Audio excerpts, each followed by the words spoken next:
It is very good to have you both back here, and I can't wait to see what kind of game we got on our hands. So, gentlemen, take it away. Thank you, Shiver. Very much appreciative. Sunset here with Cinderman, and we have a sick best of 3 between NGX and Falcon Cinderin. What makes it sick for you? Well, first of all, I haven't cast Nigma in years. Okay. I'm usually very afraid to cast them. That's why I'll be calling them NGX for the remainder of this best of 3. But also, it's my first cast of this patch, which I'm very excited about. I've been looking forward to this for quite a while. Unfortunately, it does have to be with you. Yeah, can't. How are you feeling, young man? Well, I felt a lot better about a minute and 30 seconds ago than I do now, but that's fair. That's fine. That's usually how it goes when we have a conversation. True. This is accurate. Yeah. You always, you dream it up. You like make up these images in your mind of what it's going to be like being with other people. It's been so long. Other people always disappoint. Yeah, of course. You're just better off on your own. Very accurate. Let's see if we get any rune fights whatsoever. It doesn't look to be the case. Just going to be a fair 2-for-2 split. So yeah, the panel talked about this. There's a ton of tanky heroes in this game. There's going to be a ton of tanky heroes in this tournament. They're just strong right now. There's no avoiding that.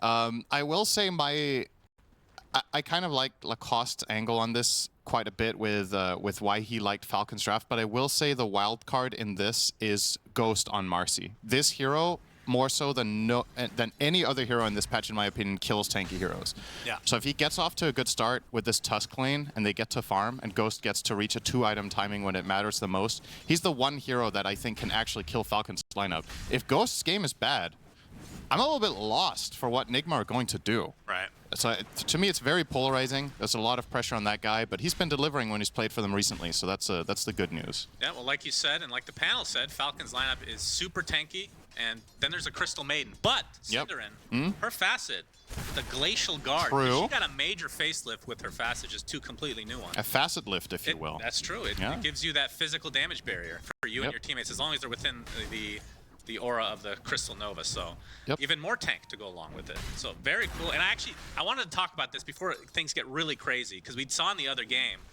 this day-night cycle aspect to the game that we're seeing more now, right? Like this idea of day-night cycle actually mattering was a few years ago, but it's become more and more prevalent with actual strategies coming in, which is awesome. And this one, with the Dawnbreaker, Cinderin, Night Stalker's on your team, so it's going to be nighttime a little bit more often. Anytime it turns day, so meaning if you turn it artificially to night and it comes back to day, you get that full vision again with Dawnbreaker. So this is, I mean, it's a little small thing here and there, but I feel like that is a very cool strategy. It's kind of cool, especially if you're running support NS, where you could say the Dark Ascension is maybe a little more expendable. So if you are just looking for a skirmish on NS, you'll feel fine to just use Dark Ascension to kill a support, right? Because you're a support player yourself in the game. You don't need to necessarily get major impact plays, but just the little ones, like you said, you get that full vision after. It's definitely something they can look to exploit to their advantage. Also with NS in the game, obviously we're maybe getting ahead of ourselves a little bit here, but that will change the timing of the Tormentor as well as Roche. So which side they're on, rather, at the given times of day. I don't know how much that matters for Falcon's decision to run these heroes on Dire in particular. If there's something like maybe a little detail where it's better to be Dire for that reason in particular. Or if they would have just first picked NS on Radiant as well. Who knows? Like, possibly. We'll see if that's something they put to use. I mean, the other thing, and we kind of talked about this before as well, but the fact that this is a new patch, we're going to be seeing a lot of new stuff. As top lane, we see a little bit of action. The Starbreaker from Skeeter, but the newly activated Kraken Shell with the very Bubble Boy aspect to this Tidehunter. Very, very, very tanky now. As if he wasn't tanky enough before. Yeah, I wonder who at Valve was like, what's Tide missing? Let's make him slower and tankier with an ability. I feel like over the course of the last few years, they've been trying to make these passives a little bit more interesting, and I guess that's true. Kind of fits. Uh-oh, Amar. Yep, he's in quite a bit of trouble. Tag team doing so much damage. A great block off with the Ice Shards as well. And that is first blood for NGX. Yeah, Crit was out getting the Lotus there, a delayed Lotus at like 310 or 315, and left Amar vulnerable. And that's what I was talking about. This Marcy plus Tusk lane, they hit hard. And as soon as Marcy hits 6, I actually think Bristle, as crazy as this sounds, he might actually struggle to lane. There's very few heroes that Bristle can't lane against just in general, but the Tusk plus Marcy combo is very dangerous, and it makes me wonder if Crit is going to weave in some stacks here at some point where he has to leave the Bristle alone a little bit as a comeback plan, because I don't think Amar is in for a very good time when this goes down the stretch of the next 5 minutes. Yeah. Omar Snaking, in a bit of trouble. He's slowed to a crawl. We'll place the calling down, but end up dying anyway. 1 for 1.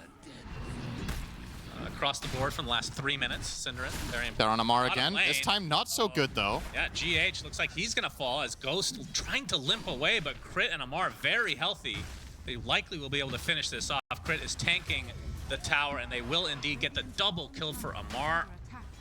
And even Crit will survive. Top lane, even more action. But this is the beauty of when you have all these tanky heroes. You see tons of action.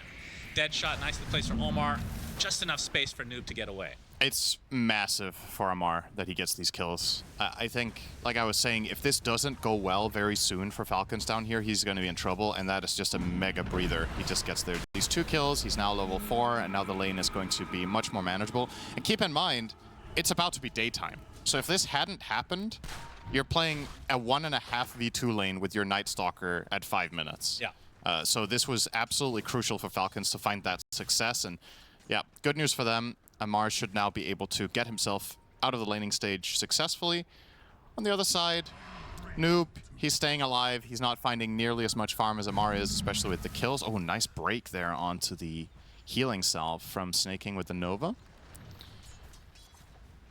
And yeah, this should be a pretty easy lane now. I want to talk quickly about Dawnbreaker's Facet, Solar Charge, which has kind of been the standard from the old patch. Yeah. I feel like that new one they came out with, this gives you attack speed with Starbreaker. Looking at the cores on Falcon's side, I feel like in theory that's really good. So it must mean that thing is garbage. I think this is one of my favorite heroes, and I played a lot myself, and I just don't see basically ever any reason to not take this. And it's simply, if you want to think of it in simple terms, Solar Charged is always good, right? It's like whether you play support, 1, 2, 3, every time you're using Luminosity, you just get lower cooldown on your spells. That means during the entirety of the game, it's going to increase your farming speed. It's going to increase the frequency with which you have your ulti, which is a huge part of the hero. So for the other abilities to overtake that in a pro game, there needs to be so much major upside that compensates for the efficiency that you lose by not taking this, right? And I can't say it's never a thing, but I don't know, for me, Solar Charge is like a 90+%, which is a shame, because I think the new concepts are interesting. They just we might need to retweak a little bit how the relative power levels are. But yeah, Solar Charge is just the one. I feel like they did a good job in this last couple patches of getting rid of these one-and-done facets where you would never even consider the other ones. But I feel like this one is one of those they should probably reconsider at some point, because like you said, I mean, looking at their lineup with their cores, they would love having extra attack speed in theory with the Starbreakers coming through, but not good enough apparently. See another Starbreaker, Kraken Shell activated. I think to answer your question from earlier, the reason that they added this active is because they had to get rid of that neutral, Synderen. And somebody at Valve, a real fanboy, whatever that item was called, which I can't remember. You're a robot, maybe you can remember, is Malrine. Which neutral? The one that you activate with armor. It gives you double armor and slows you down. It's literally the exact Oh, that's true. That's the one I almost never took. I mean, that's a pretty old one by now. No, it's not. It was in the last patch. Well, the original one. Did the original Craggy Coat? Oh yeah, Craggy Coat. Yeah, that's right. Oh, bottom lane. We got a lot of action as Ghost ends up falling. So many heroes. Oh, Amar with Falcon. a completed TP. Yeah, he's gonna regret that one. That is a double kill for Amar, and the tier 1 tower gonna take heavy damage. Although fortification comes down, and GH wants to fight potentially. Okay, they need to stop bleeding down here. This is not okay. Rush is there. He's dead too. Is gonna connect. Yeah, I think he might be dead. There's more TPs coming in though, as the Crush will finish him off. Malrine. Okay, Sumail, get out. By Sumail. Statistics say you are in trouble. Is successful. So a lot of wasted rotation from NGX. Ghost only level 4 now. Despite having such a good start, this lane is just gone downhill fast. They basically brought their entire team down there, aside from their offlaner, and 2 of their heroes died. So kind of a big loss there. All this rotation for absolutely nothing. So Noob will be fighting Skitter a little bit over this Lotus. I love these interactions where both players are just kind of camping the Lotus to see who is... It's like a game of chicken, but generally games of chicken are one-on-one, and GH breaks this rule by bringing in the reinforcements. Noob will get himself a nice little Lotus and closing in on his level 6. As we haven't really seen much out of Sumail. This is still... When you're running a mid-profit, you really want to get involved and find these early picks, but not really been the case for NGX so far, only finding that singular kill. And as we mentioned with Amar ramping up more and more in this bottom lane, he will become a force, a problem, to say the least, for NGX very soon. And what they're trying to do here to alleviate that problem, they will put a little bit of pressure of their own at the top tier 1 tower, and maybe Prophet will join for this one. Up GH in a bit of trouble. Malorine and Skeeter, oh my god, he just evaporates with that minus armor. They have great Noob has to just hightail away. Yeah, absolutely. Dawn carry with Haze is amazing. Bristleback's amazing. Even the Night Stalker support, given enough items, can really put it to good use, especially for killing other supports in the game. So, yeah, looking very, very healthy for the side of Falcons. You called it. When this patch came out, there's a lot of water. Slardar's going to love this patch. Look at us now. Yeah, well... He's not walking in water at all yet. Eventually it'll come. As Amar, he's going to take the brunt of the damage here, but the Solar Guardian coming in. Heals him a decent amount, but GH coming doing a lot of damage. Amar evaporates as Ghost able to just get out of arm's length, although Malorine comes from the south, finishes him off, so it's a 1-for-1. I believe he came through the gate, if I'm not mistaken. Ghost only level 5 here is a really big problem. Very rough. You want that Unleash in fights like this to just quickly overwhelm and kill that Bristle, but instead he gets that extra 2 sets of quills off, and that's going to be a dead Marcy. Now, okay, so this hero is a carry. I think it has games that are really awkward, where if your lane goes poorly and you're going for Battle Fury, in theory, Marcy has this incredible power spike at level 6 where you're just one of the strongest heroes in the game through kill power alone, but if it gets delayed by just a couple of minutes, your power... Oh, no. Sumail, he's going to get some TP support via Noob, who has the Ravage, will expend it, only hits 1. Sumail is still going to die in this, although the Crush misses. Amar eventually finishes him off. Noob and company going to be snowballed up. Amar gets stuck inside of... Okay, who's stuck inside these, actually? Ends up being a 1-for-1 trade in that instance. Omar coming in with the calling, but Crit and Malorine continuing the pressure. Omar completely out of mana. They're going to focus on GH instead. Ghost finally comes in with the rebound, uses the Unleash, dispose as well, but Malorine with a crush and now attempting to run away. Eventually GH, oh, he does get the snowball off. It will connect. He'll die shortly after, though. Malorine, man, is he actually going to live through this? Gets to the high ground. Inside the trees, they're not even going to bother coming up here. He just simply TPs out. Falcons getting away with so much there. Yeah, I'm actually really surprised they're not hit by more gold than they are, but there's enough. They're finding enough on the side of Nigma to not make this too big of a problem, but it's still, again, considering the lineup that they've drafted, and I would say the typical way you want to play when you have a Tusk support and a Prophet mid, you would like to be... You want to be more kill hungry than they've been so far. And I don't think it's because they aren't. It's just Falcons are making the moves first. Yeah, so they are on the defense. He's silenced. TP coming in, though. Again, the silence will continue. Solar Guardian coming in. Ghost is mega dead. And now the question is, can NGX get away with anything else? Omar certainly going to follow suit. Starbreaker does partially connect, and Omar eventually brought down by Skeeter, and GH left to his own devices, 3-for-0. It's a 4-14 scoreline, despite the score, or the net worth lead only being 2K now for Falcons. They get the tier 1, but this group up mentality right now, very, very strong in this game number 1. And this is something I'm very curious to see, is how they put this Night Stalker to use. I want to see what Crit's next item is. I love the drum. It really fits the idea of how their other heroes are playing. It's super in-your-face style. Dawn wants to chase heroes down. Bristle wants to chase them down. Slaughter does as well. You add that drum to it, you get a lot more damage and move speed, and just keep playing on that. But what's the next item going to be after these phase boots? Is it going to be a utility item? Is Crit actually going to go like a semi-carry route where they all try to scale into true cores? Or will he get, say, a Solar Crest? Or... My goodness. Just plenty of These are some major stacks. I guess that's why they only have a 2K lead, because this has not been taken yet. Yeah. Dawn, amazing at taking stacks, of course. Absolutely. It's 2 AoE abilities that clean them up nicely, and you just make sure Make sure that during your Starbreaker combo you have at least one charge of Luminosity ready while you start your combo so that you get that proc on one of the swings. Oh, nice bounty room. And Skitter will do just that. Okay. Blade Mail. Nice and healthy. Yeah, we're going to see, I believe it's a double Blade Mail, right? I thought, oh, maybe not. I thought there was one. Yeah, there was one on Bristleback, I believe, Amar. Yeah. Being delivered. So will be 2 Blade Mails for Falcons. Seems like a flat out, we are completely cognizant of the fact that our heroes are only truly likely dying to Marcy. Yeah. So we're just getting the item that she can't hit. Omar gonna get initiated on, although NGX are a bit ready for this. The Ravage comes out. Omar's already lost, but the punch into the air will cause Crit to take a little time off. So 1 for 1, and I think that's gonna disengage completely.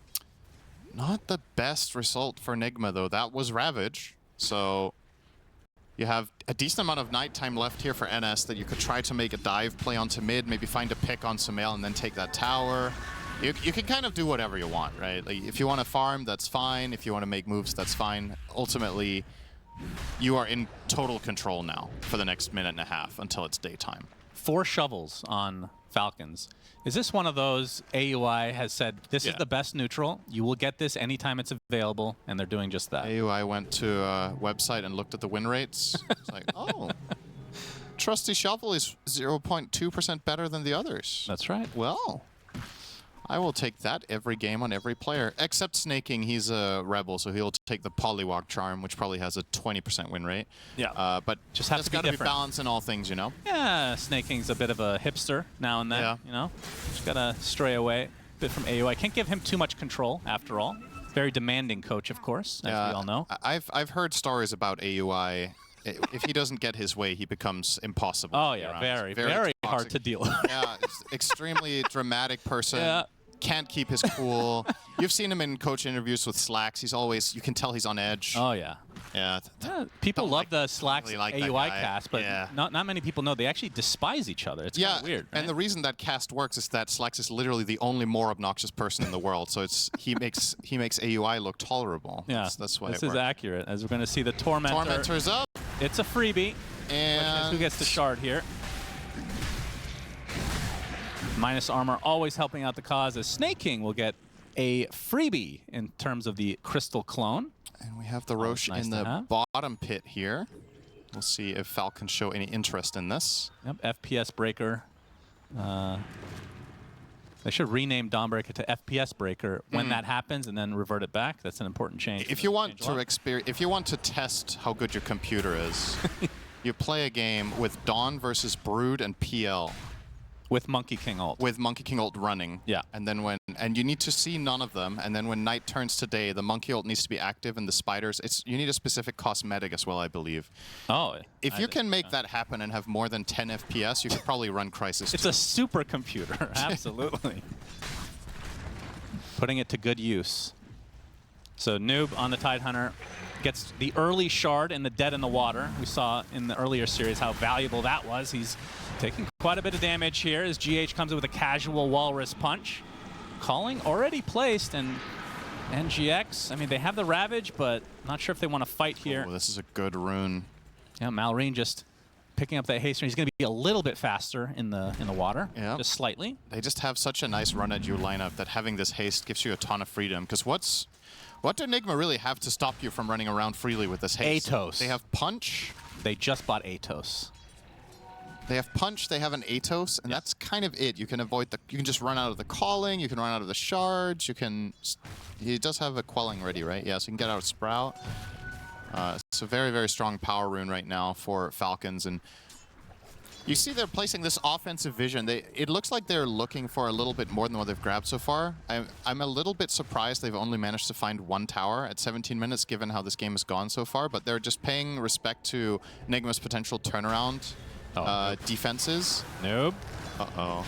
He's got teammates not that far away, but he's going to take a lot of damage in the meantime.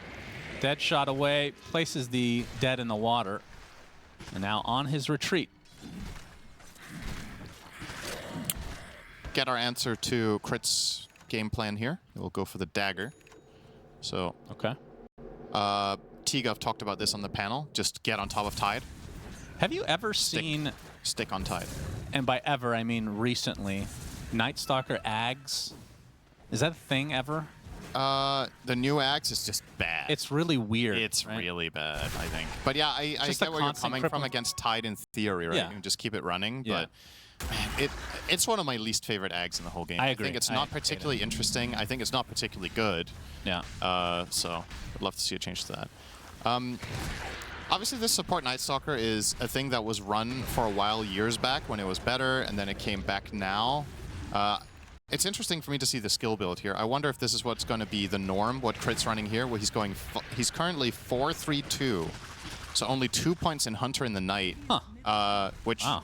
Historically speaking, I think Night Stalker basically always would get Hunter in the Night leveled up, not necessarily as his very first spell, but then it's the second one. It's very rare for me to see Void and Crippling Fear as the priorities, but this might just be the way you can approach this hero now as a support in this patch.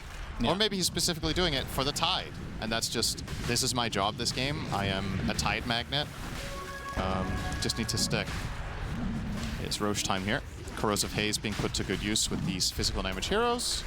And didn't even Absolutely. bring Skitter for it. Didn't need it. So, a little extra efficiency on the Who map. takes this? Is it Malrine or Amar? I think Amar would be a nice choice here. Okay. Okay, that's good. Yep, he's got the Aghanim Scepter now, so Yeah. Cool Spray will be doing quite a bit. As okay, Malrine had the first hit bash, had that ready to go, and Omar will have to pop the ult, but I do believe he will fall shortly, as Crit will ensure that he cannot cast anything. Eventually brought down here. A These, 5K lead for Falcons. these coming 5 minutes are stupid hard for Nigma, I think. This is when it gets scary. The Aegis in hand, the Axe on Bristle. I think Falcons are going to turn up the speed here and knock down at least mid tower, top tower, and maybe bot tier 2, just back to back. And you're going to have to try to defend them. I don't think you can just give this up for free. It's like, yeah, now it's daytime, but it's only for a very short amount of time here before Crit's back online again. It's not like it's likely for Nigma to find a big play. And also, they're just not flat out not ready, right? Like, Ghost has a Battle Fury only. There's no BKB in the works. There's no Sanjin Yasha. He's working on a Manta currently to get rid of Corrosive Haze. Oh, wow. I can't say I love that, but at the Yeah. same time, what are you supposed to do, right? Well, don't you just have to go BKB in this case? As we're going to see, oh, Void was already used, so no way to cancel the TP. Yeah. But they do force the TP nonetheless, That's the and the tier 1 tower mid-tower. will likely fall. And they're going to continue on to GH as the calling is placed from Omar, just sitting by that tier 2 tower ready to go. Solar Guardian coming in as well. That is the death of the Tusk to start things out. Sprout, a lot of blade mail damage coming out. Ghost going to get hit by the Starbreaker, but now Falcons on the run, trying to disengage for the time being. As Noob jumping in, gets the Ravage, hits 3. That's going to be the death of Crystal Maiden to start things out. Inside the Sprout is the Slardar. Now a big Starbreaker onto 2, absolutely deleting NGX members left and right. Double kill for Amar as Noob falls again. And Omar, the last remaining member of NGX. Are they just going to chase him down? Oh, Let's yeah. see, why not? That is a full team wipe for Falcons, and they still maintain the Aegis. I mean, when I watch these fights, I'm imagining being Omar and I'm imagining being Ghost in these fights. It's just like, it's just hopeless. They jump on you, and when you have any turn potential, they pop Blade Mail. Yeah. And like, the Muerta can't hit because she's going to kill herself on Blade Mail. The Marcy absolutely cannot fight.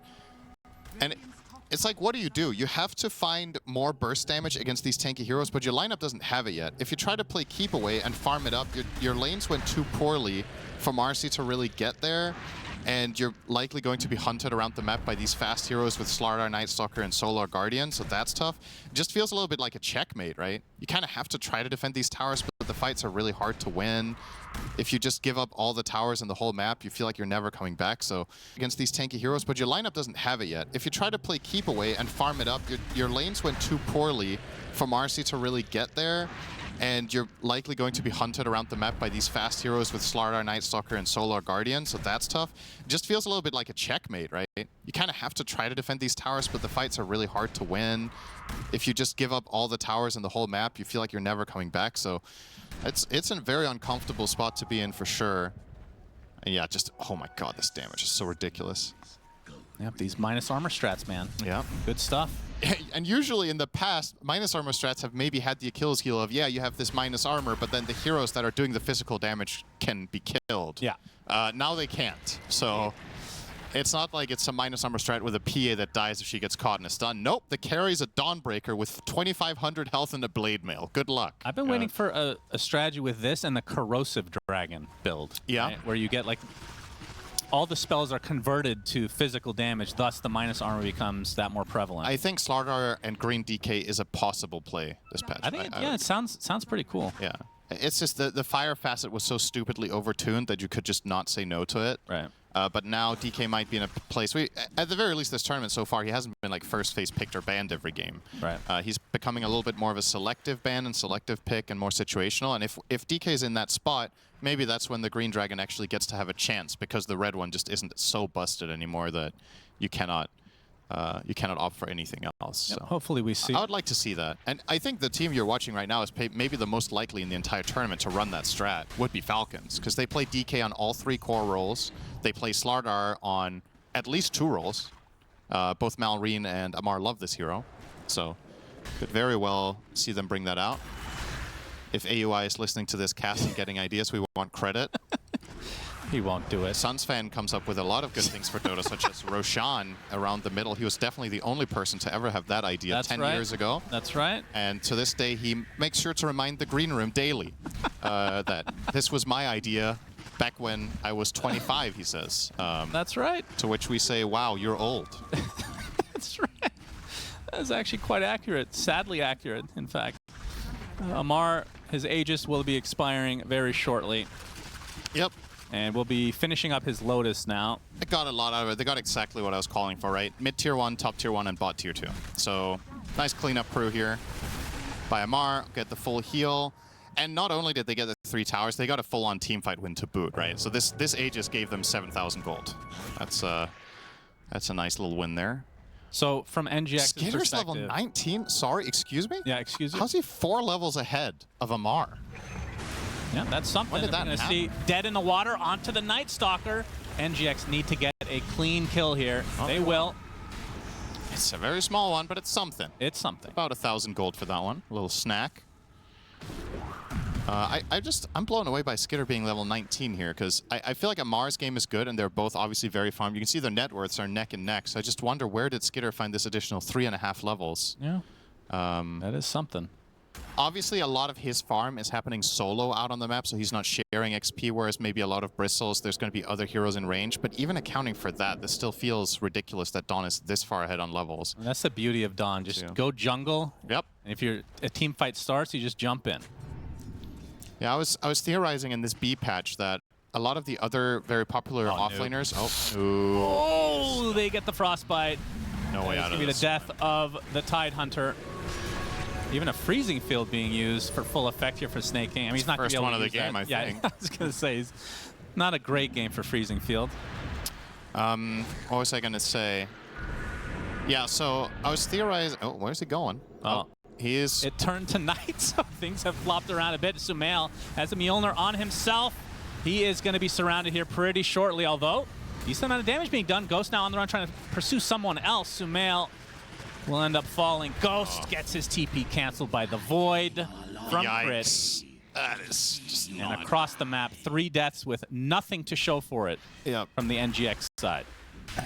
Ghost has a Yasha. He's working on the Manta. I think it's going to make 0 difference. I'm kind of with you. I think you had to buy BKB here, and you don't like it, but because you still need to deal with Corrosive Haze, but what's the alternative? Yeah, you can Manta off the Haze. You're still going to get killed by some sort of stun, some sort of lockdown. Night Stalker Silence is going to get you, whatever it is. Like it's definitely very tough conditions.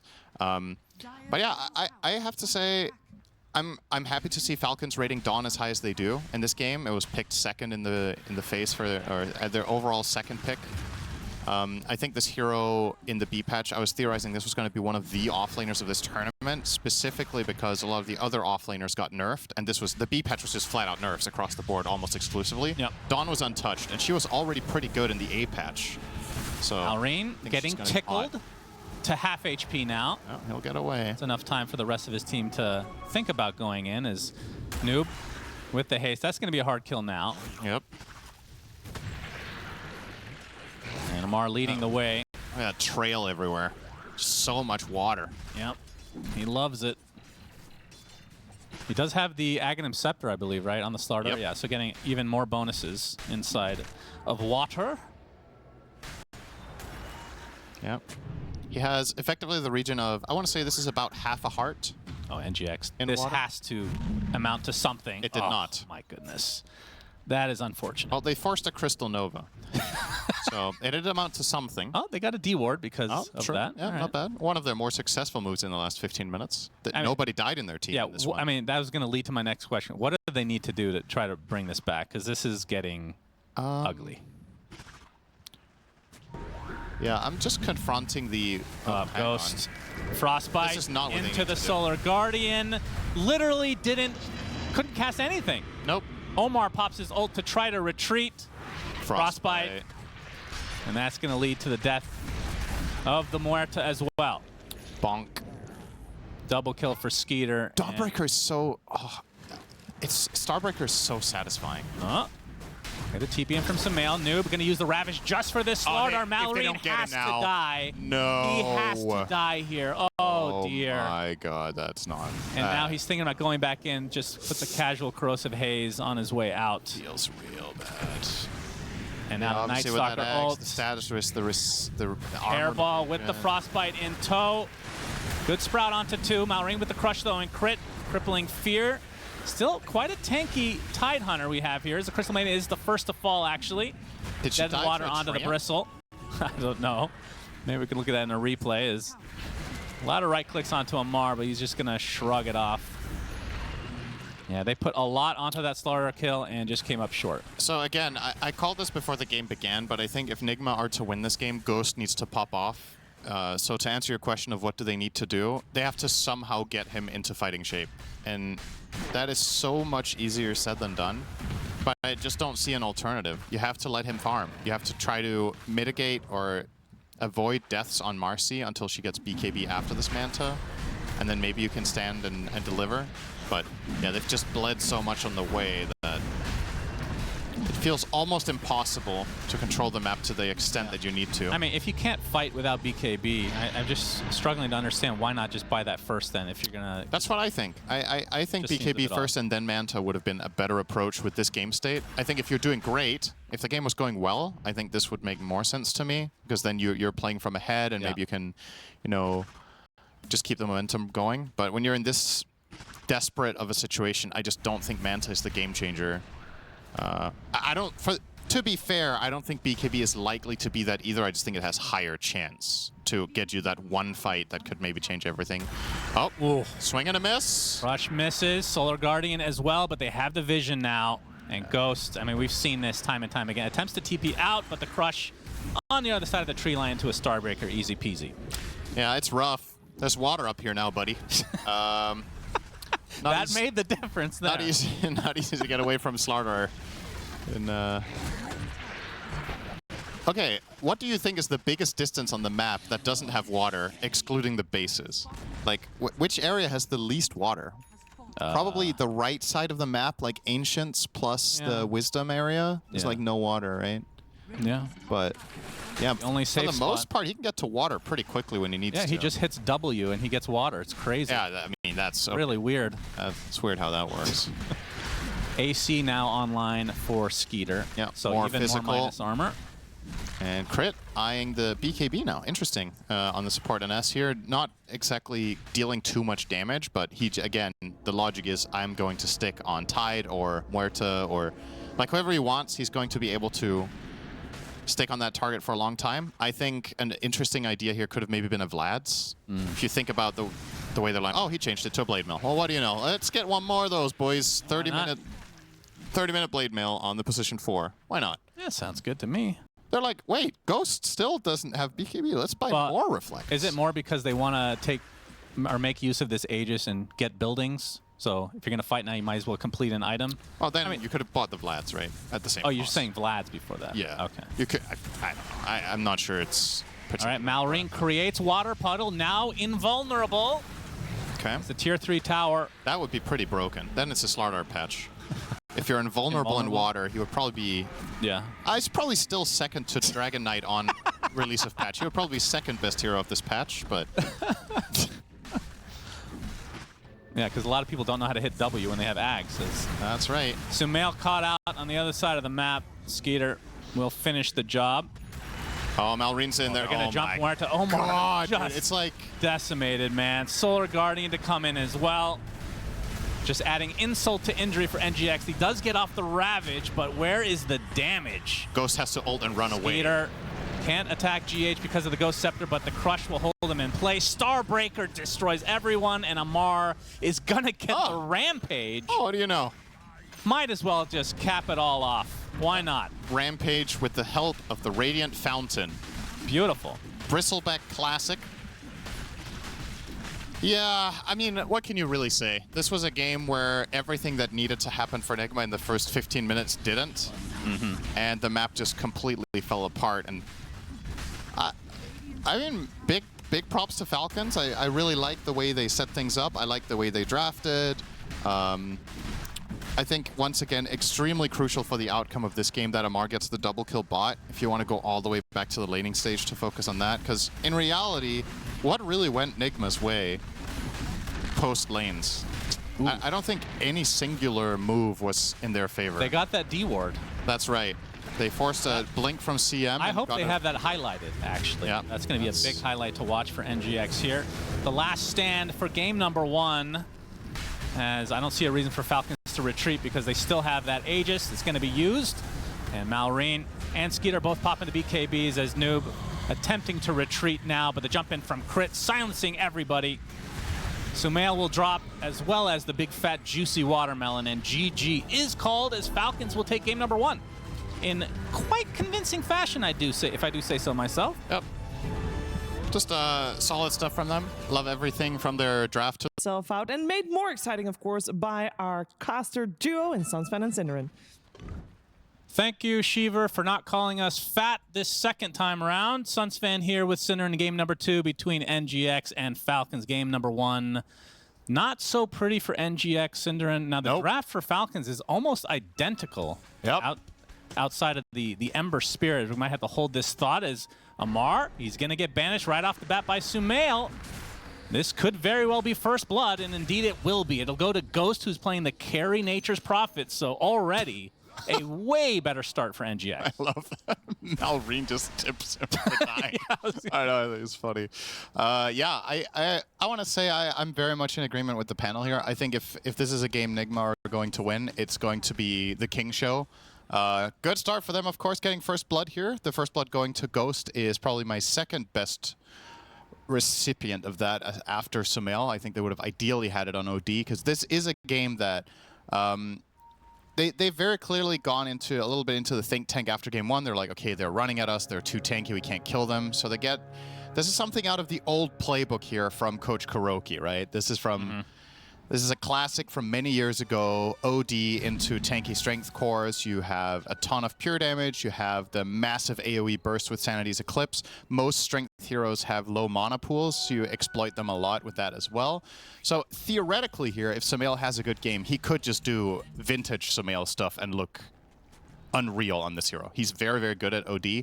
It's a hero that plays very much into his strengths as a player. I still think Sumail is an S-tier laner, and this is a real lane mechanics hero where if you have very good understanding of perfect timings on last hits and creep manipulation, you can win your lane handily against a hero like Ember.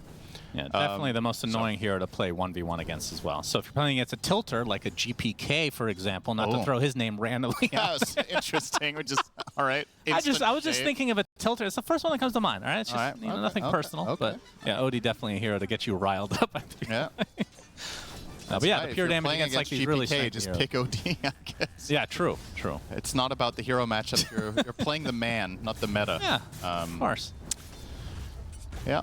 Yeah, but so OD, go ahead, Cinder. Yeah, I was going to say, so we've covered this lane, right? The difference of putting Ghost on carry Prophet, I think, is also going to help Nigma out quite a bit. Last game, the mid Prophet didn't really seem to find the impact, and by extension, the Marcy was struggling. Yeah. I think the carry Prophet here should have a decent laning stage and can then transition that into perhaps being a bit of a kill squad with OD. Just getting that little bit of extra assistance in. Maybe you can kill mid before Ember is 6 by a Prophet teleport. Maybe you can help your top lane that I would say the panel rightfully so pointed out should become quite difficult for the Mars plus Willow. There's just a lot of potential here compared to game 1 in my eyes for Nigma Galaxy. So hopefully I totally agree. I mean, you have the mid aspect that you already discussed, the pure damage against all these really high strength heroes, but I feel like Ghost, it feels less likely to get shut down on, like, if you absolutely demolish a Nature's Prophet carry, I feel like you still find farm on this hero, as opposed to Marcy, who's stuck with a Battle Fury 25 minutes in the game, still hasn't finished the second item yet. I'm also just struggling to remember a time that Nature's Prophet carry got bodied. This hero is hard to lose lane on. You actually need to There's a reason it's the best body in ability drafts, Cinderin. That's right. Best stats in the game. Crit, taking a massive beat, actually dying here. Tag team plus Prophet, that nice body. Night Stalker just couldn't withstand it. Yeah, it's understandable. It is a Giga Chat hero here for Very Ghost. majestic. Yep. So 2-0 start for Ghost. You could not have scripted this any better for NGX in terms of their comeback from that game number 1, which felt a little uncharacteristic, I guess. I know that they're, this roster hasn't been together that long in terms of the full 5, but GH doing some decent damage here. Did he go for the tag team as well? I assume. Yeah. Are we not seeing the other facet anymore? Drinking Buddies? It got buffed in the last patch. Yeah, it's been a while since I've seen Drinking Buddies. I think it does have a place in some situations, but yeah, tag team has been the staple for Nature's Prophet Courier, will you be outrun by Night Stalker? He's going to dive the tower for, the creeps come in to block out the Night Stalker. What a play from Creepy the Creep and his friends. Back to you, Cinderin. Which one is Creepy? Is that the range creep? The range, of course. Yeah, he's the leader, obviously. Come on. There's literally a flag bearer on this wave. Oh, perfect. I'm pretty sure that's the leader. Okay, fine. Maybe it's just for show, though. Maybe the real leader is the guy in the back calling the shots. He's telling them how to march with the flag. Yeah, it's very deceptive. Understandable. This mid lane is, honestly, even. Maybe you could even argue that Malrine is winning here. Yeah, based on regen alone.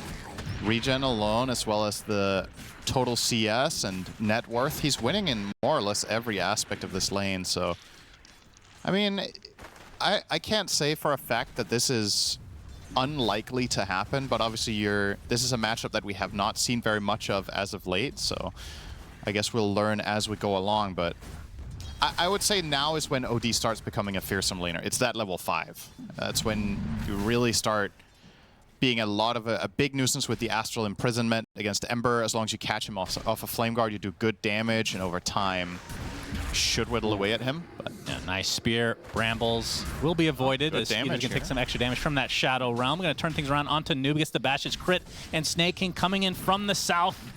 They will be able to take out the Mars eventually. Although he pops the wand, staying alive with the Frostbite will ensure that this is a successful kill in terms of the Falcons side.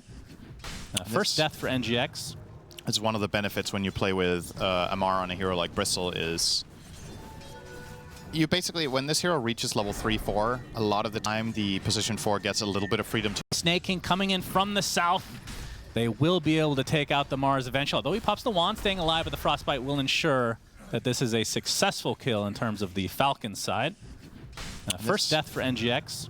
It's one of the benefits when you play with Amara on a hero like Bristle is you basically, when this hero reaches level 3-4, a lot of the time the position 4 gets a little bit of freedom to move. And oh boy, Malrine getting ganked. GH is there with the snowball along with Ghost. There's the Sprout as well. Very nice kill for NGX, and that is the 3rd kill for Ghost in there, and he's on a killing spree. That's that move. The Prophet connecting on mid to help OD crush the lane now. I say crush, he's ahead by 70 gold. That's crushing. If nothing else, giving him an advantage, and now they're turning this into a tower push, so really daring Falcons to bring some defense. And what's really in the tank for them? It's daytime. Night Stalker's level 2, so he's garbage. That's less than garbage. You've got Bristleback level 5, who could potentially TP and be a bit of a body there with Quills, but somebody's got to take out the trash here. This Treant is going to go to work together with the Siege Creep. They'll pull away the wave with a Slight and then Glyph. And maybe that is going to be enough to only lose about 1/3 of the tower. So that nice distribution of resources here from Falcons to not over-rotate, but also not sacrifice too much on that tower. Oh, if they even get a kill on the way out here, Crit. Illusion's taken by Crit, and he's going to use that to try to surround GH with the nice shards. Only thing outside of it is a useless illusion. A lot of couriers being in the river right now. A little baboon. Love that animation.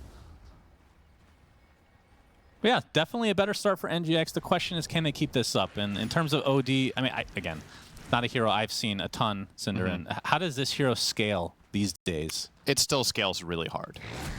It has the same Banes as it used to with They BKBs. redid the Roshan thing, right? You can Arcane Orb him? Yeah. Yeah, I'm pretty sure that works. As like Ghost and company getting gone on Snake King. He's going to be the first to fall.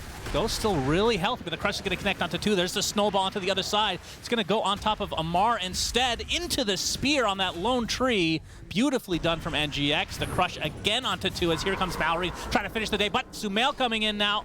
Gets off the beautiful ult. And somehow nobody from NGX has fallen. As Mallory now doesn't off have the mana. remnants. He's stuck inside the shards, though, and like you said, no mana to escape. So, very big fight for NGX, as they are certainly in the lead at this moment, although the net worth is still quite even. Yeah, they might not be in the lead in terms of just straight-up net worth, but compared to Game 1, this is a total shift of momentum, and it gives them, this time around, it feels like they have the potential to keep making plays. That was a struggle in the last game. It was Falcons were making every move, they were responding and failing to respond. This time around, when you have this kind of a start, you're almost 6 on profit. Well, he might have to wait a little bit longer to get said 6 as he is being dove, but no chains used from Malrine here onto Ghost. Gives him some time to run it off, maybe just entirely. Was one more remnant in a second. Yeah, he's cooked. That's the Searing Chains will certainly cause his death. So first death of the game for Ghost, as Falcons finding a way to take control of that lane. And looks like they'll be able to clean up the tier 1 as well. But yeah, to follow up on your OD question, this hero can scale still absolutely crazily with enough items, especially in the given matchups that it has. Because once again, it's going to be hard for Falcons' heroes later in the game to itemize against Sanity's Eclipse, right? You're going to have a BKB as a potential solution, but there's no other obvious way of covering the mana difference multiplier, right? You're not... Maybe your Ember is going to buy a little bit of mana, but and Bristle will have some from a potential Ags, but that's kind of it, right? Slardar isn't going to buy massive mana items. Nobody is, really. Even CM. Not that you're trying to counter her specifically, but... Yeah, give Sumail enough time, and this is a hero that can carry this late game, and he's planning for that already. Rushing Midas on his OD, so not very many heroes are doing that very frequently anymore. OD, one of the ones that will take its chances. And I think it's going to be very telling what he goes after. Because OD, there's a couple of different approaches. You could rush a Pike. You could go for a BKB. You could think about the Ags that T-Gov mentioned, just for tankiness and uptime and sustain. Tag team doing quite a bit. Curse Ground keeps him out of crawl, but there's TP rotation. Falcons looking to pursue, but won't be able to close the gap. So another freebie for NGX. By the way, I wanted to talk about this, and maybe this is normal, I just don't know, Cinder, but the Mars facet. He took Victory Feast instead of the Mars Arena Vision one. Have you I wonder why. Is that something you do? I'm just trying to wrap my head around, because you mostly have seen the other one, I would say. Yeah. Generally. I'm just trying to think if there's something clear here that makes him not believe very much in the blind. Like maybe it's because of Night Stalker. Maybe it's... He's also considering that the enemy team maybe aren't saving each other that much, and the hero that you jump, it's a matter of do you kill him in stuns or does he get out? So that the vision doesn't matter as much. Like Ember, it's a matter of can you kill him during stuns or will he get out with a remnant? Night Stalker, you're probably not targeting him very much as Mars here because he's a support. Yeah, very interesting. I mean, I would have put that in the same category to follow up on our discussion from game number 1 as one of those one-and-done facets that you would never see the other one, but here we are seeing that here is Snake King caught inside the shards, crit on the low ground, just going to leave his poor little CM alone. As there's the Hand of Midas now officially is Noob actually going to use the Arena right off the bat. Terrorize as well. We've talked about this combo time and time again, but they don't have the damage, or do they? As Sumail comes in now. Ends up helping take out Skeeter Malrine. Not quite enough in prison. here. He does have his remnant. Okay. Will be using it after the Sleight of Fist. A blood grenade used by Omar. And Malrine to the other side of the trees will be met by crit, and he will get away. But still, And GX looking totally different than game number 1. Yeah, it's fascinating when you run basically the exact same strategy again that the other team adapts. It's funny how that works. Well, they did get rid of Dawnbreaker. That was a big one. That is true. And it is actually a really Having big part. that global presence is pretty good. That was very strong for their lineup last game. Omar will try to use some fancy footwork here. Can he get the TP out? He just barely got the mana, and I think the answer here is a resounding yes. Yeah. Skeeter will be too late. He will see the end of the TP animation, though, so not going to waste his time hunting ghosts. Oh, by the way, Amara's mega fat. That's kind of standard. Stop fat shaming again. Bristleback. Sorry, wrong word. Amara's mega farmed. There you go. Stop profession shaming, Shannon. As we see now, a Maelstrom on Ghost. Is this a game for a Silver Edge on the Prophet, you think? To try to break the eventual unkillable Bristle? How about a Conda for break, Oh, Shannon? yeah. Yeah, that sounds Hell terrible. Love to see it. It could be part of his build. I think he should not be specifically targeting Bristleback with his itemization, though. I think it's better that he just goes all around, how do I have highest DPS and can stand my ground. I'm a little bit worried that going Silver just leaves him vulnerable. When he gets jumped, he's just going to die. So maybe stats, some armor, BKB potentially. All right, surround tactics. Nice shot. Somehow living through this. Blood Grenade is applied. That's not going to be enough to tick him out, I don't believe, although Crit pops the ult to try to pursue, but the Brambles holding him in place. Nicely done. That's the getaway of the Mars. Vintage GH Tusk right there. Beautiful ice shards. Crit continuing, though. Yeah. He's not really looking for this kill. Sees Omar. He's... Oh. And they might get a consolation kill. Or not. This is a difficult one to go for. Ooh, so close. Ghost coming in with the Sprout, though. It's immediately broken as Skeeter attempting to run. Snowball not going to connect as Noob is still in the area, apparently. Has his Mars Arena. Oh, look, there's water. He's out. That's true.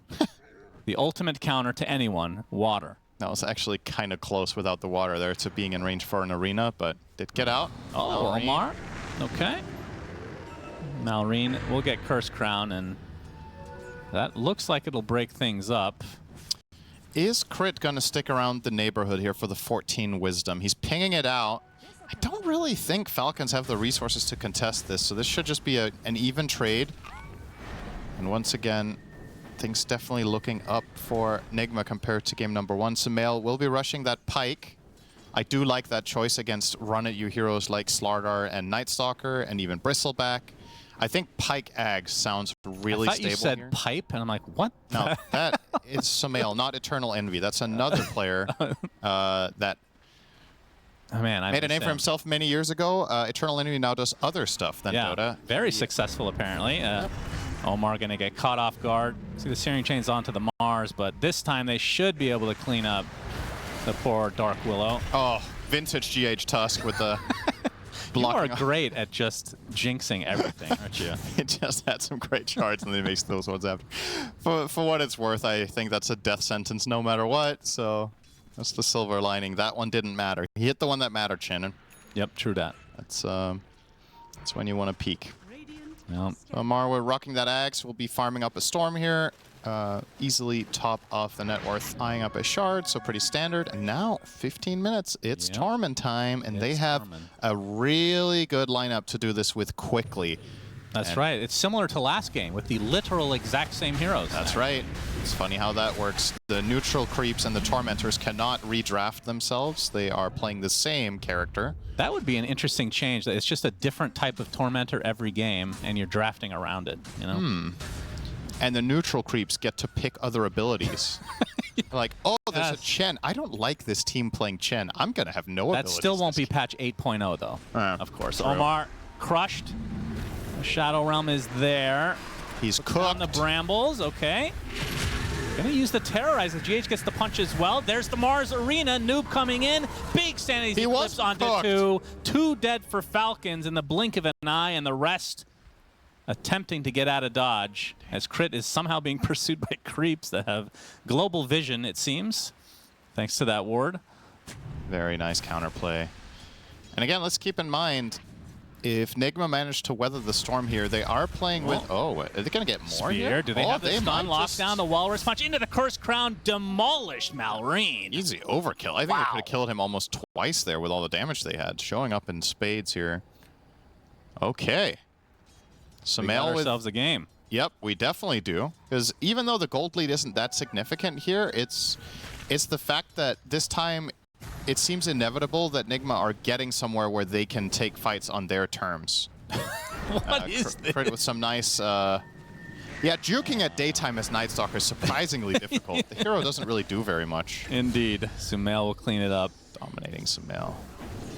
So like you said, the Pike will be coming shortly. Yeah. So only missing a few hundred for that. Top net worth of the game now. Finally overtakes Amar. Yeah, Amar has the Aghanim Scepter. We'll be going for the Hairball in just a moment into the eventual BKB. And Malrine is level 9. He's the same level as the enemy position 4 in the Willow. So really not much to write home about for the Ember. And it's not the easiest Ember game ever either. You kind of want to have a couple of items here to be able to navigate fights with confidence. If you get caught by a spear combo, you can just get burst by OD. You need to play around brambles. You need to play around the potential Tusk, Snowball, catch, and save against your chains. There's issues. I guess the good news is Prophet doesn't have the level 20 talent anymore that Sprout leashes, so he doesn't have to worry about that exact one. Yeah, that was an abomination. So I think we're all happy to see that. Sumail, Astral Imprisonment. That got to stay in the game surprisingly long. Bramble holds him in place. Terrorized to follow. Do they have the damage? Yep. They have the stun lock. They have the damage. They have everything as Malrine. Still level 9. Oh, I just made that up. He's 10. I really like this combo. Yep, go ahead. The Astral into Brambles is kind of... It's giving me OD Mirana vibes, where you're finding someone on a side lane, you banish them, and then you hit the Brambles into Terrorize, which effectively lasts as long as a max duration arrow. Ghost being surrounded, but TPs are coming, but he still evaporates. Snake King gets credit for that one. It's a hit and run for Falcons. Yep. Perhaps they try to stay and pursue again. Although Sumail in the background does have Sanity's Eclipse. A nice double crush from Skeeter, but the Mars Arena comes out, holding Skeeter in place. Sanity's Eclipse into a spear. Down goes Skeeter, so a 1-for-1. Rebuke, not enough to do that much damage to the Ember Spears. Malrine, Remnants away to the low ground. They lose Sumail in the midst of all of this, though. And Amar continuing his rampage, not literally, of course. The punch-up is there from GH. Amar will continue to poke a bit. Either way, it's a 3-for-2, but 2 cores dead, or sorry, 3 cores dead for NGX. The OD kill's big, and that one went to Bristle. You can see the damage numbers here. I think he took a full Quill Burst with the Axe activated from Bristle, just killed him like 75-0, I think. Got caught in an awkward spot there, Sumail with the Pike. No. Oh, the crush. Yeah. We're serving and the surround tactics coming. Skeeter does take a lot of damage, but it is the Nature's Prophet who shall fall. And this was, I mean, the Ghost dying back to back to back. Yeah. From game number 1. Getting a little PTSD now. Sumail kill, definitely the bigger one overall, though. He was 7-0, so he gave a big bag over to the enemy team. And what happened was he was piking himself away from one hero, and then he kind of gets caught in this awkward spot in the river with Astral on cooldown, and Amar just identified that immediately and took advantage and found that kill.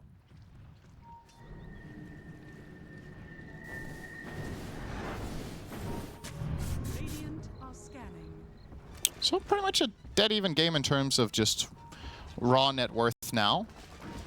But as we've more or less talked to death, a massive upgrade over game number 1, which seemed basically hopeless at this point. He's going to fall in the bot lane. You can see Dota win probability, Dota plus win probability, which means basically nothing, by the way. We're discussing this earlier. We're pretty sure that these numbers are just random these days. There's no logic anymore, as opposed to when they originally came out, so there was logic. I feel like the accuracy of Gabe and has... yeah, it's fallen off a bit. Yeah, he needs to spend more time playing the game and less time on his yacht, I think, if he wants to keep giving good estimates of... It's definitely set to an old patch from like 8 years ago. They've never disclosed how it works at all. Right. So we're just in the dark, kind of like, okay, does this take every game into account? Does it take all brackets? Does it use this or that? Does it take into account facets, talents, barracks taken, you know, all this stuff? We don't know. I'm pretty confident it takes barracks into account because I feel like when you racks, the graph spikes massively, right? And generally, the team that gets the first set has a massively high win rate. Yeah. But yeah, I don't know. There's been games where I'm like, okay, this has to be like close to 0, and then Dota Plus gives it 20. I'm like, there is no way. Yep. This is 20. Okay, Noob is all alone here. Oh, that's not a good arena. And he's dead. Yeah, using the arena as well. Yeah, it's one thing to use the arena to try to protect yourself, which I kind of like there, but he has to place it better than that so they can't run in. He placed it with them basically already inside, and it's just an instant death sentence. There was potentially an escape play there with a clutch arena that you're inside and Bristle can't get in, but nevertheless, Snaking will be the global trade, as it were. That's a good But way still to put a Cinder. I mean, I know we're not seeing the experience difference, which I would love for that to be like one of those little numbers at the top at some point for Valve to implement. But net worth is basically even, despite the score being 18-8. Yeah. Classic Falcons fashion. They're very good at finding farm on the map. So even in losing position. Oh, man, that's some damage. Woo. Nice snack. Yeah, I mean, Sumail's starting to hit really hard, and he's got the Witchblade now, so faster projectile speed, that extra damage is really nice. Obviously, OD, a part of any 5-item OD build will be Parasma. It was a matter of, are you going to go that now? Are you going to go the Ags? Where are those blade mails at? True. I mean, they ran it good last against game. OD. Yeah, they ran it against Ghost's Marcy in game 1, but not so much against the OD, it seems. Maybe the logic is against Marcy, you're effectively outlasting Unleash, and against OD, you're kind of just delaying the inevitable, where you pop Blade Mail, he can just banish you and wait, or hit someone else, whereas Marcy's a little bit more locked in place. When she's already jumped in, she can't just pivot to another target. But if everyone has Blade Mail, he can only ask for one person, Cinderin. That's true. Yeah. Really important strategy. And if that person is himself when the other team Blade Mails, then all their Blade Mails are over. Very impressive. Going for the Shivas now is Sumail, so that will be the defensive item of choice. Wasn't exactly on my bingo card. It makes a lot of sense, though. You're against Slardar and Bristle, right? GH locks in crit. He's done so. He is having a rough one. 1 and 5. Just seemingly getting caught everywhere on NS of all heroes. Sumail TPing to the top lane. They want to get Amar, who is retreating successfully, it seems. Sumail will eventually show. He's a tough kill. He has BKB on Bristleback. Always going to be difficult to take out. But again, I think the most important part against Bristle in a game like this, you see the BKB on BKB's second item on Ember. That feels awful, let me tell you. You do not want to buy this. Some games you don't want to buy it at all. Yeah. And having to buy this second is a real feels bad, man. So that's another piece of good news for Nigma, honestly. There are 5 Essence Rings in this game, Cinder. So another AUI special. 3 of them on. Yeah, trusty shovel into Essence Ring builds. Yeah. Very good. I think they have established what the overpowered neutrals are. So Crit has a mystical one. Okay, there's a mystical one on Slardar as well. Okay. Okay, let's see the other team. Sumail has a quickened one. That's very good on OD. Oh. And alert on Prophet for the attack speed. So decent variety. They didn't all go mystical. Yeah. Maybe only the lucky few that got the option. Yeah, I feel like the mana cost for that one is pretty extreme. So getting the mana regen after the fact is kind of nice. Time for Tormy. Falcons know when they killed it, they can add 10 to a number.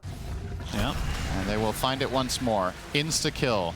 Ooh, doggy. Malrine with the shard. Very This nice. is actually, when we were talking about the net worth difference, that's the Tormentor, right? That's skewed it true, so much. huh? They've killed it twice. Yeah. It gives, how much net worth does it give by now? Like 2,500 after the nerf? Or maybe a little less, 2,400?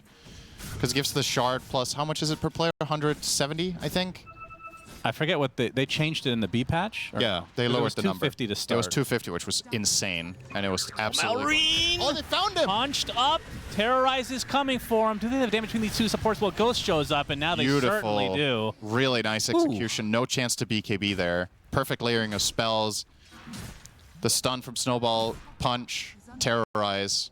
Just very, very nicely layered. I feel like Or we've been doing not that. layered.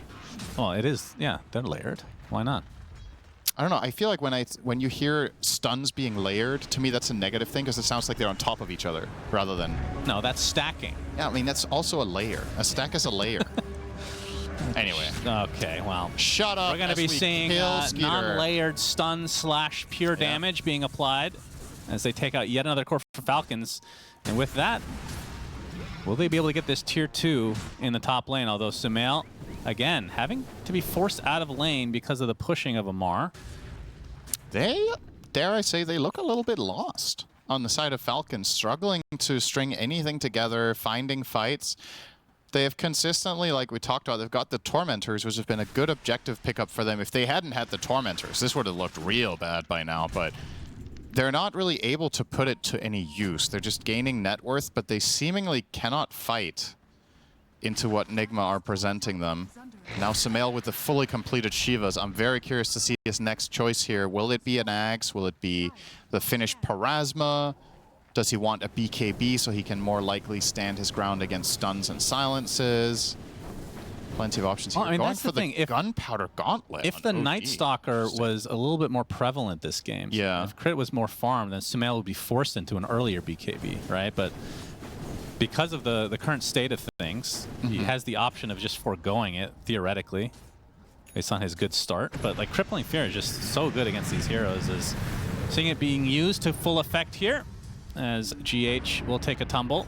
Shadow Realm TP looks to be successful. It's a very small grab here for Falcons. They get a support kill, but they use Dark Ascension and bring 5 heroes to the play. So effectively now you can just be Ghost and TP top lane, push that in with Teleport, and the rest of your heroes can start spreading over toward the Wisdom. So it's something for Falcons, but that's about as little of a win as they could get there.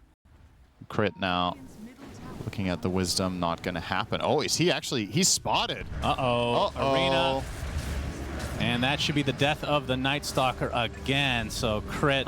The tale of 2 games between 1 and 2 for the Night Stalker for sure. Really nice contribution there from Ghost. Teleported in and attacked once and got the kill. That's...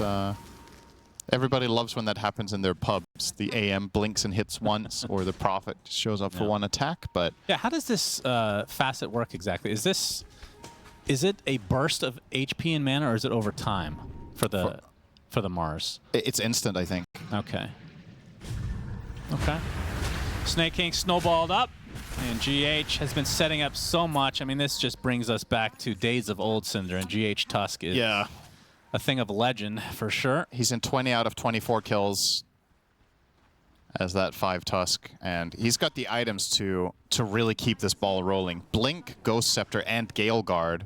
He's a tough kill. Like, if he's going to blink in and start the fight, I don't think Falcons can actually kill him in a Crippling Fear.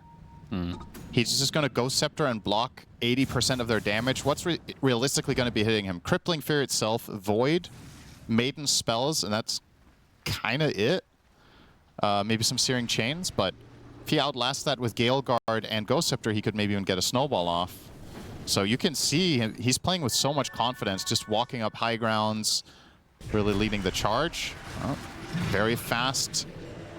Yeah, the Shadow Realms have been on point, but it's not enough this time, as Amar able to rip through with that Aghanim Scepter. That's a much better hero for Falcons to find first than the Tusk. The Willow is a great target. They get that done.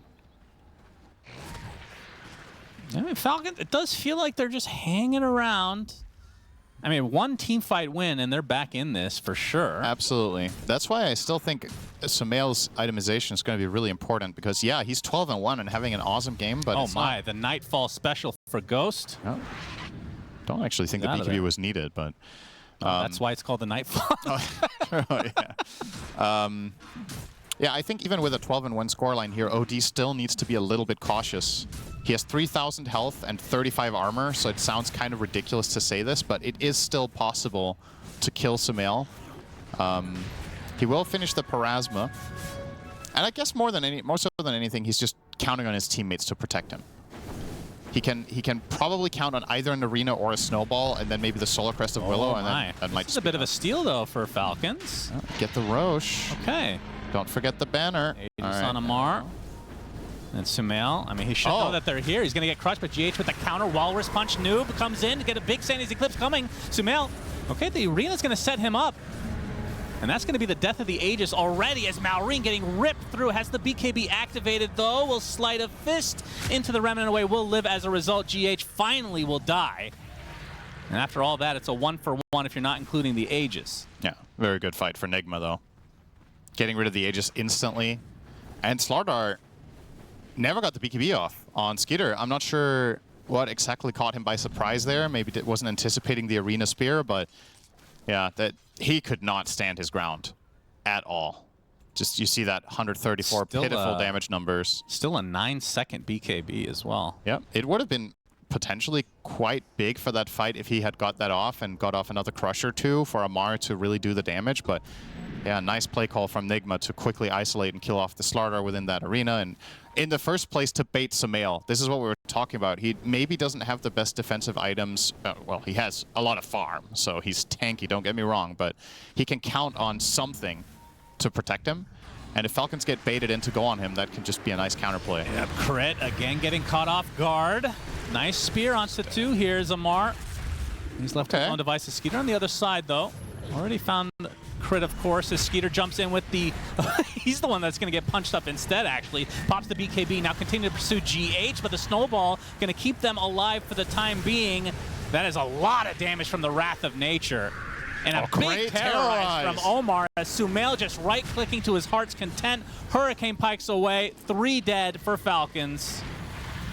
Beautiful The only question is, can NGX get any more? It doesn't look like it, although an aggressive TP for the Nature's Prophet. Yeah, nice footwork from Snake. They won't be able to find the CM. Yeah, cuts down south and gets out, but yeah. Damn, look at those damage numbers. The Prophet, 4.4k, was really laying into them, and it's only going to get worse as he gets the Silver Edge as his next item. So you were talking about it as a solution to the Bristle. He will now get it. And I like this order of getting the Pike, Mjolnir, and BKB first for that overall just stand and deliver mentality. You're seeing that right here. They kind of can't fight back into him, and that opens up for the Silver to be his next item of choice. Sumail is very Hurricane Pike away. Ghost able to TP in at any point, of course. Oh my God. God. That's a poor little Bristle back, although he is very tanky.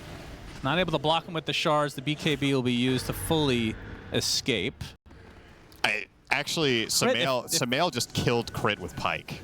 I feel like Crit is just dying as just on the sidelines. He's not even necessarily the focus. I mean, this begs the question, is Ghost Scepter a viable pickup for Falcons too? Because we've seen it as the GH's kind of, yeah, as his item of choice to prevent himself from dying if he is the one getting opened on by Bristle and Slardar. But if you have a Ghost Scepter on the Dire, you're also kind of protecting yourself from Prophet and OD simultaneously, right? So maybe there's something there. It could be an interesting idea. Yeah, but Silver Edge very close for Ghost. And we have a full AC now finished for Amar on top of his Gale Guard. I feel like, do I even need to look at the graph or the items here? There's 3 Gale Guards right now. That definitely feels like the best of that tier. It was the most broken before B patch, without any question. Gale Guard in 738 was the best neutral item in the whole pool. Now, I think it's still very good, but now there's a case against it at least.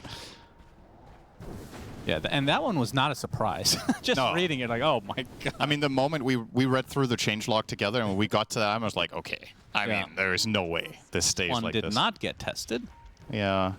It's like, the thing is, 400 might not sound like that much, but it's because it's a barrier. And the way barriers work with damage resistance is or mitigation is just crazy strong. Snoop gonna find trouble. Noob. Yes, indeed. He's gonna pop the BKB, though, along with the Arena. Not able to do too much damage because of the mass BKBs from Falcons. They able to clean up Noob in the end, but Ghost comes in now. Curse Crown onto the Bristleback to hold him in place. Skeeter dies. So 1-for-1 to start things out. As another fight onto the other side is Sumail on the cliff and Maureen out of everything. King of the hill, just baby. Dead. And now he's going to be stuck on the cliff a little bit longer. Curse Crown ends up hitting 2 here. As Amar going to get punched in the air. Bramble's being very annoying to traverse through. And Crit trying to go on top of the OD. We talked about that Crippling Fear being so good, but he just does not have the utility to work against him right now. Amar does find one residual kill, although now he is the one being pursued. Galeguard activated, Curse Crown will proc. And it's a triple kill for Sumail as they kill Snake King on the back line. That's a miss on the Brambles. That sucks for Omar because, I mean, he had the setup there, right? He got the Cursed Crown off. Those Brambles, you just have to hit those. That could have been an addition. That could have been a full team wipe. I think Amar might have actually died in those Brambles to the Silver Edge from Prophet. But they get out with one. It's still a great fight for Nigma, and now they hit their 25 on OD, so Sumail with additional Arcane Orb damage. Kind of, I'm saying that like it's a big deal. I think this 25 talent is actually kind of bad. I don't know. If you look at the percentage damage compared to other 25s, I think this one's maybe in the lower end of overall power level, but it's a meaningful upgrade, of course. Better than nothing. Yep. Defense is mounted. Mars Arena placed. Astral in a defensive measure right now. As Amar and company have their BKBs activate. Terrorize is coming. It does go off, connecting onto 2 as the BKBs finally wear off. Malrine. Okay. This time Sumail's in trouble. Again. Yeah, Sumail might be left to his own devices. He's going to be surrounded as Crit and company trying to do as much damage as they can. They finally would get through the King. No cliff for him this time. So 2 cores dead for NGX as Noob will likely be the third. Falcons able to mount a defense. Yeah, not very just successfully. that. This is a major comeback. This is about half the lead down the drain for Nigma pushing there without Aegis. GH. He's not getting out of this one. Yeah, that's going to be 4 dead for NGX as they try to go high ground and are punished severely. Now that's going to be a Slardar Axe. I guess OD, one of the best heroes at dealing with the bonuses Slardar gets from this, because the OD actually kind of doesn't care about all 3 defensive stats. Armor, HP regen, and status resistance are not OD's biggest concern, so Sumail can still make quick work of him, but this is really big for the Slardar against Prophet. It's a massive increase in tankiness. He's still going to be rocking the Quelling Blade so he can get out of the Sprout, and yeah, I feel like Nigma were getting to a point in this game where it was just a matter of keep your cool, continue to win fights, don't over push your advantage, get the next Roche, and then look for the play that you just made. Now, I can't say with full confidence that they're in the driver's seat necessarily anymore. Amar hits 25 on Bristle. Bristleback's 25 makes ODs look like a joke. You're getting 20 talents almost across the board here. Maiden and Nightstalker are 19. Slardar just hit 20. And Malrine got a huge injection of money, and it's only 1,000 from Ags, which, Ember Ags has still got to be, even after the nerfs from however long ago, it's got to be a top 10 Ags in the game. It is crazy good, as this will be a 3rd Tormentor for Falcons. Yep. I mean, the gold is basically 0 now, almost. Everybody has shards. It was 13k a moment ago. You blink and you miss it. I mean, that is one of the downsides maybe from the NGX lineup. Other than Prophet, their building hitting is kind of pitiful. Yeah, it's not the best, but again, then going with Aegis is almost mandatory. Right, it's like that makes the push maybe that much worse. That makes the mistake feel bigger, right? Because then you had even less incentive to try what you just did. And yeah, they got the base tower, they almost got the melee Rex. It's easy to be Captain Hindsight and be like, wow, why did they go for that? They didn't even get racks, but you know, it's... I mean, they were owning, tough. So we've seen it time and time again as a Lincoln Sphere on Amar, so does not want to be astraled any further. He is tired of Sumail's shit. He's going to run at him. And this is where, again, now OD's itemization once again comes... It's kind of at the forefront of what we should be looking at here is how does Sumail overcome his next challenge, so to speak, because he is eyeing up Ags. Maybe we'll be playing without BKB from the entirety of this game, but then if Nightstalker now with his 9-seconder can get on top of Sumail for a 6-second crippling fear and just take him out of the fight, I think his team can get the job done in the meantime. And Sumail cannot counterplay this with anything else than piking away. Yeah. And Crit will just hunt him, you know? He's going to run him down. He will even die for it if he needs to, just to remove him from the fight while the others on Falcon's he did side get the blade mail eventually. I didn't even notice. Yeah. Okay. So they got one. Yep. I mean, Sumail still doesn't have BKB, so... In fact, he's going for an Aghanim Scepter. which will make him a lot tankier. It's good for sure, but again, it doesn't guarantee him dealing damage. That's the one trade-off here, is when you choose Axe over BKB, you're giving Night Stalker the moment of opportunity, right? Now with this, you're a stupidly hard kill, but do you need to kill this guy first? Or can you just kite? It sounds kind of strange, but you like kite OD? Like force him out with your Night Stalker, keep chaining him with your Ember, you know, throw a little bit of CM in the mix, just keep him busy. Because when the BKBs of Ghost and Noob run out, I think they're food, actually, for the Falcons lineup. So you really need to make sure Sumail is in fighting shape. There's also this new neutral item, the Pyrrhic Cloak Cinder, which is a pseudo blade mail. Yeah. And, I mean, against OD, that sounds he really took it on Bristle, yeah. Really sick. And on NS, okay. It's reflected as physical damage. OD does have high armor. That's true, I guess. But they do have minus armor. Yeah, that's right. Radiant are scanning. That is I don't right. know how. Is it an obvious effect, or is it? I don't know, activated? actually. Like, I've barely seen this item. It's not particularly popular. It does seem like it's. Yeah, this is the more common one that we see, the crossbow, the crippling crossbow. Right, and I think Pyrrhic Cloak, when it came out, it's like mainly, okay, you're going to get that on Legion and Axe, right? Because you can force people to hit you. Backstab crit. It's going to pop his ult.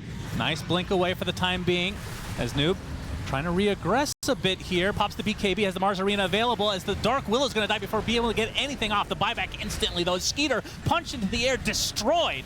He buys back instantly. Now Noob gets off his arena, dies, buys back. Guess what? Another one coming out of Florida as well, as Ghost getting destroyed by Amar. G8 jumps into melee range. Have to be careful. Nice defensive measure from Sumail, helping his teammate out, and they will be able to turn around onto the Bristleback eventually. Malrine terrorized into the Curse Crown. The damage from Sumail is absurd. Gets off the Sanity's Eclipse, and now the buyback coming in. The Snowball has no idea what target he's going to be going to. Ultra kill for Sumail, but he's rooted up. Do they have the damage on Falcon's side? They're going to try to surround him. As Snake King is going to get 3-shot if he's not careful. Another crush coming out. Sumail all alone.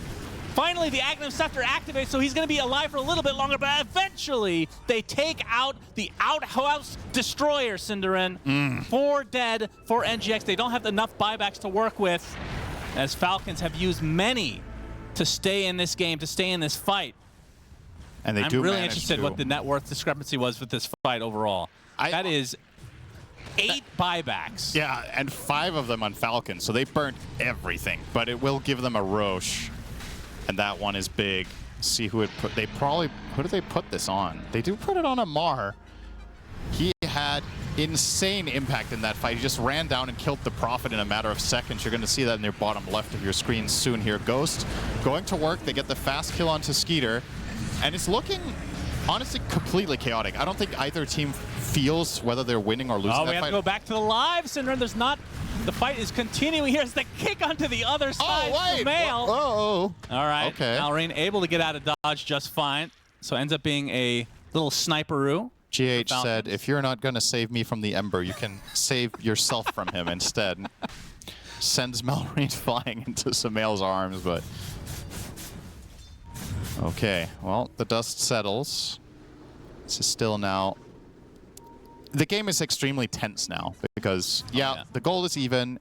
This isn't really a matter of item advantage as much anymore. The Aegis is big, and it's about buybacks. There's very few of them available anymore. Dare I say that Sumail burning his was a mistake there, trying to save GH, who had managed to save himself, and even if he were to be successful, would that have been worth it? Because they still had tier 2 towers up, there was still time.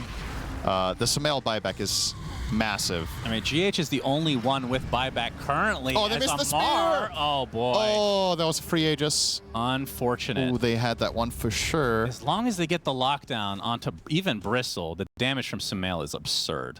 Yeah. And, of course, they do have the break on Ghost to make it a little bit easier.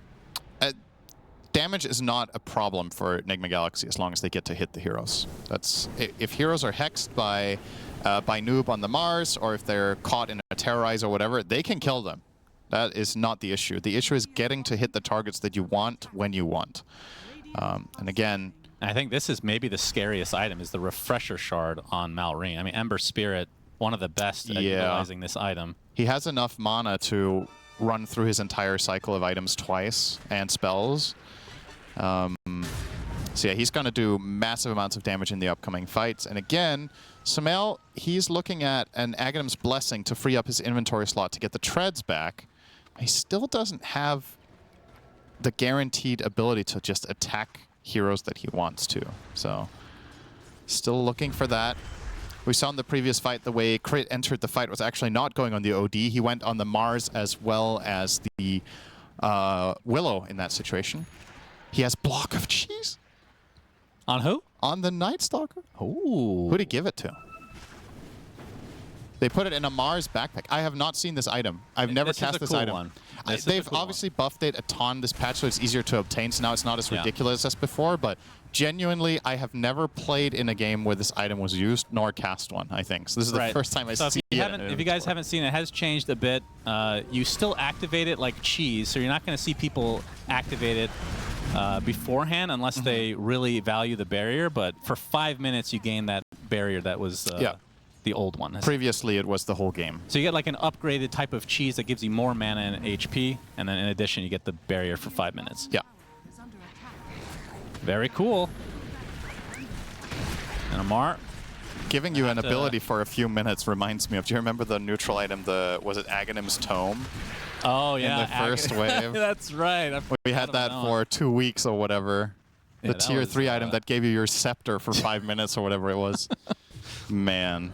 Somebody was smoking something real good. That was very good on some heroes. That was the first building that went down here in the base center. That was a range rack. Range barracks claimed.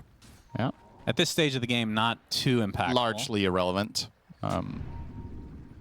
Eventually, we'll have the upgraded catapults into trebuchets. Oh, this is actually this is a big item. Ooh, refresher. Crystal Maiden gets BKB. Oh, that one, yeah. Yeah, I didn't see the refresher. It happened simultaneously, but Snay with a Blink. He now has Blink, BKB, Force, and Shard. So he has all the tools in the kit needed to find a big CM ult. And they don't have very many BKB piercing abilities on the side of Nigma. It's only the punch, and that's kind of hard to hit on a CM ulting because she slows your attack speed by so much. So potentially Snake King could come up big in this next fight. And if nothing else, if CM is just forcing BKBs on her own, that's already job done, right? That's already a great teamfight impact you can have by just going in there. Aegis up in 10 seconds. Kamikaze style. Well, okay, that was not the way to use the BKB, unfortunately, for him. That was not very offensive. Yep, Searing Chains from Mallory. And Skeeter crushes the ground. Okay, a lot of misspells here as Crit's going to BKB and go into the brunt of things, but he's taking so much damage from Sumail on the other side of the map with that Hurricane Pike is destroying him. Mars Arena final pace, but already 2 dead for NGX, and just like that, it's a 4v3. They do get Crit eventually as Malrine, though, cleaning things up with the help of Amar. 4 dead for NGX, and all that's left is Sumail, and they only have the single buyback on Crit. And in terms of buybacks, it's still basically a minute and a half away for everybody in the game, for the most part. Yeah, that's just a really big part of that victory is just vision advantage, right? It's just Night Stalker going in there. He's tanking up so much of the damage, eventually does get brought down, but it took them really long. And in the meantime, Falcons just have full overview of the fight. Malrine gets in there, uses the refresher to find a big fight. And I believe this is a second block of cheese, right? We're going to have double block of cheese? Or, wait, is it still the same one? I thought I saw Mar use it, but I guess he didn't. He gave it to Skeeter. Oh, okay. But you're going to see here, right? So the Night Stalker is giving them full overview. The BKBs are running out. Malrine is soloing Omar. Noob gets off an arena and tries to get anything out of his Hex, but just gets isolated and killed. And they're struggling to get damage done here. Sumail is spending the entire fight running away. Buildings are falling. Fortification is going to pop on live. As Amar and company will be able to get this lane at the very least. The question is, how much more can they get? So top lane is theirs. Yeah. Looking to the mid lane they go. There's no tier 2s.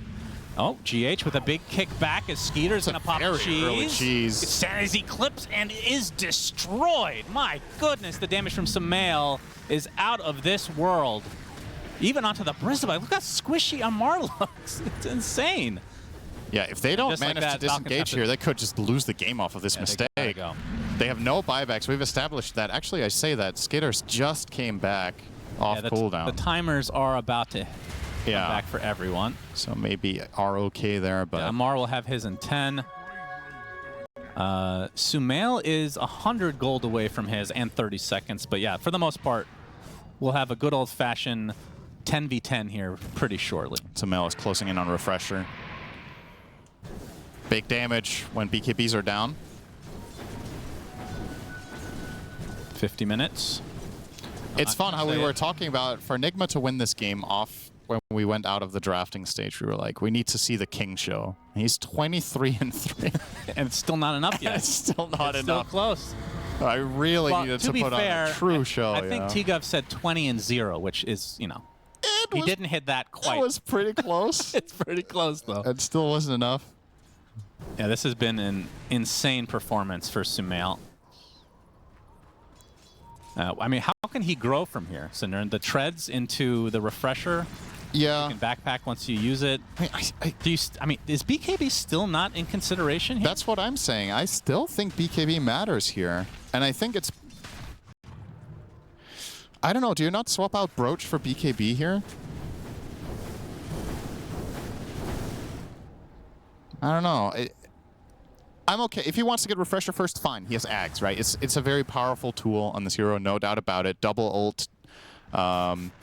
He can reuse his Pike and Blink as well, so there's definitely a lot of utility, but I don't know. I'm still missing that BKB, especially when you saw the makeup of the previous fight where he kind of got ran at and just needed to full disengage. He needs to be able... Okay, to put it in simple terms, when his entire team is BKB'd, he has to be dealing damage, right? Yeah. If they're just wasting away their BKBs in their arena on running away, the fight is already lost if he comes back with full resources and everything. So the things need to connect simultaneously. And if he does that by getting a BKB, or they do that by changing their approach to team fighting, whatever it is, that is what needs to happen. Malrine is going to want this rune. Oh, yeah. Okay. Well, he did want it. Oh, man. That would have been dirty. Yeah. Omar with a very long-range snipe. And you can see Ghost fully decked out as well. Not much room to grow as well. I guess an Ags, if you want. I mean, yeah, there really isn't much. It's not too bad. Moon Shard. Yeah, if we're going to start talking about Moon Shards, then we can start talking about tier 5s, of course. No, not very far off them. I just thought about them a moment ago, but I don't get ahead of myself. That's one of your greatest strengths in life. Let's get a little bit closer. Yeah, I don't get ahead in general. That's true. Bristle starting to butter up Roche with some goo. It's a family recipe. Sounds delectable. Yeah, it's about as delicious as you would expect. He's not committing to it, though. Just still slowly poking it. And now the roar. The disarm, yeah. That thing is pretty powerful. Terrorize, not going to be they fully don't used. know. Spear is popped already. Now gaining some vision with this Treant.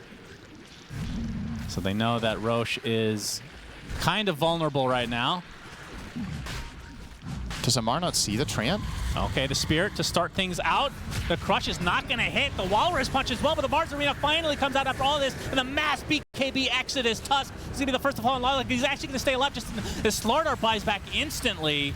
And Sumail getting rooted up. Finally gets up the Sanity's Eclipse, and the Essence Flux gives no fucks here. He's going to Astral himself again, but he is completely surrounded. His teammate is trying to buy back into this game. A rebuke from the sideline. That's going to be enough to at least get one. Another Hurricane Pike is crit, desperately trying to come into melee range of Sumail. He's going to die, but has buyback available if he really wants to use it. Honestly, I would love a replay of that so you can see Sumail doing nothing for 15 seconds. He was kited hard. Full Crippling Fear into Frostbite into second Crippling Fear. That was flat out textbook stuff from Crit and snaking their supports, just locking down that hero. And Sumail, after that, he changed his mind. That's the BKB. Oh, they want to go for this Roche desperately. They finally get it in the end. Double kill for Amar, though. That is just absurd. Where did that damage come from? Oh. Just like that, the fight is over, and possibly the game. This is the good news for Nigma Shannon. Sumail has his BKB now. Are you serious? He just bought it. No way. He swapped away from Refresh. He was like, he played that one fight and he was like, okay, this is not. Oh no. So now he has it, but he has one teammate. Oh, they go straight throne here. Yeah, early. they push Sumail. real fast. It's just him and Omar together in a 2 versus 5 to go against the Aegis and the Cheese Skeeter. Is forced to use his BKB, but Malorine searing chainsing into the fountain as the rest of his team hits the buildings. And this is looking like the beginning of the end of this best of 3 for NGX. Sumail finally pops that BKB. It took him the entirety of the game to purchase it, and it's not going to be of much consequence, unfortunately, for NGX fans here as the GGs come out. And Falcons take this 2-0. Very entertaining series, though. Yeah, that was a great second game, and I think for all intents and purposes,